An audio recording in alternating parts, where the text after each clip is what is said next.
Apa itu nation survival? Apa itu nation right? Apa itu nation interest? Bisakah kita membedakan ketiga hal itu tentang kebangsaan tersebut? Untuk mempertahankan hidup sebuah negara yang berdaulat utuh, maka kita setiap anak bangsa harus paham apa itu masalah kebangsaan. Kita mulai bahas dari nation interest. Apa yang dimaksud dengan nation interest? Nation interest adalah ke arah mana negara kita bergerak menuju.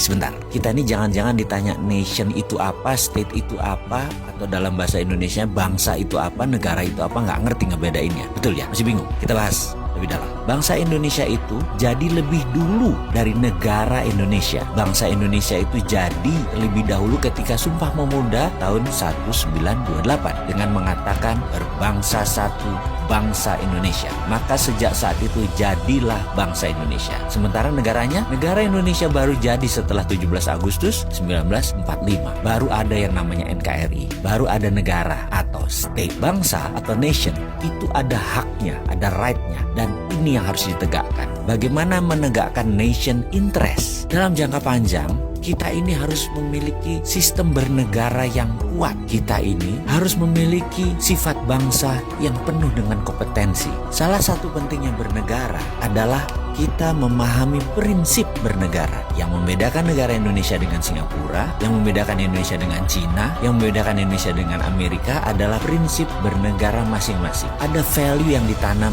di setiap negara. Ada prinsip yang dianut di setiap negara. Misalnya Bill of Rights-nya Amerika, Liberté, Égalité, dan Fraternité-nya Perancis. Cina dengan BRI-nya, Belt Road Initiative. Indonesia dengan Five Principle atau Pancasilanya. Kita sekarang melihat negara yang sulit dikontrol karena populasinya 1,5 miliar manusia, yaitu bangsa Cina. Bagaimana bangsa Cina ini supaya mempunyai negara yang tetap utuh? Bukan main-main mengelola bangsa Cina ini. Negara Cina sangat serius mengurusi bangsa Cina. Juga demikian dengan Amerika. Ada 380 juta bangsa Amerika yang terdiri dari multiras, bukan suku loh, ras dan etnik. Ada 100 kali. Amerika adalah negara imigran. Indonesia rasnya sedikit. Ada Melanesia, Polinesia, dan Melayu. Jadi suku bangsanya kita banyak. Dan yang unik adalah 89% beragama Muslim. Sehingga Indonesia bisa dikatakan dengan 267 juta jiwa, 89%-nya adalah Muslim. Indonesia adalah negara Muslim terbesar di dunia. Jadi bagaimana membuat negara kita ini utuh terus sampai akhir zaman? Saya teringat sebuah sesi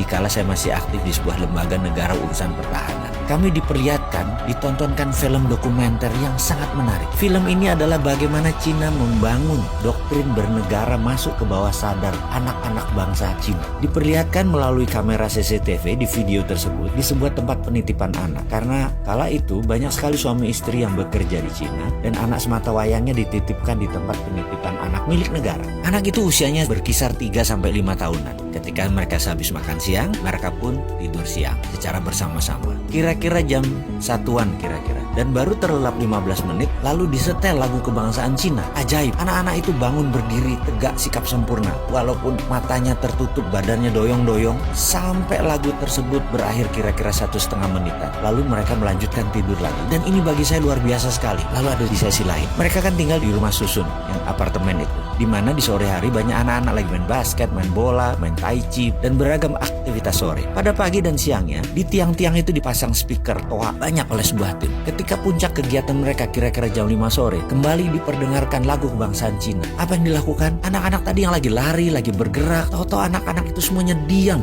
berdiri dengan sikap sempurna ketika lagu kebangsaan Cina tadi diperdengarkan. Mereka diam sampai lagu tersebut habis, selesai dinyanyikan. Dan mereka hanya diam saja di posisi masing-masing. Kalau lagi ke timur, yang hadap timur, lagi barat, yang hadap ke barat gitu ya. Dan ketika lagu selesai, mereka berhamburan kembali beraktivitas. Jadi apa yang kita bisa ambil dari pelajaran bernegara Cina kali ini? Ada baiknya ke depan lagu Indonesia Raya yang dinyanyikan adalah stansa 2 atau 3 stansa sekaligus. Lalu setiap anak bangsa mendengar lagu Indonesia Raya dinyanyikan, berdiri sikap sempurna, tidak goyang, tegak gagah sampai lagu itu selesai. Inilah strategi survival of the nation. Keberlangsungan kehidupan berbangsa dan bernegara adalah perjuangan jangka panjang. Membentuk karakter ini kita harus membangun dengan semangat yang gigih militan, yaitu diawali dengan sikap sempurna mendengarkan lagu Indonesia Raya.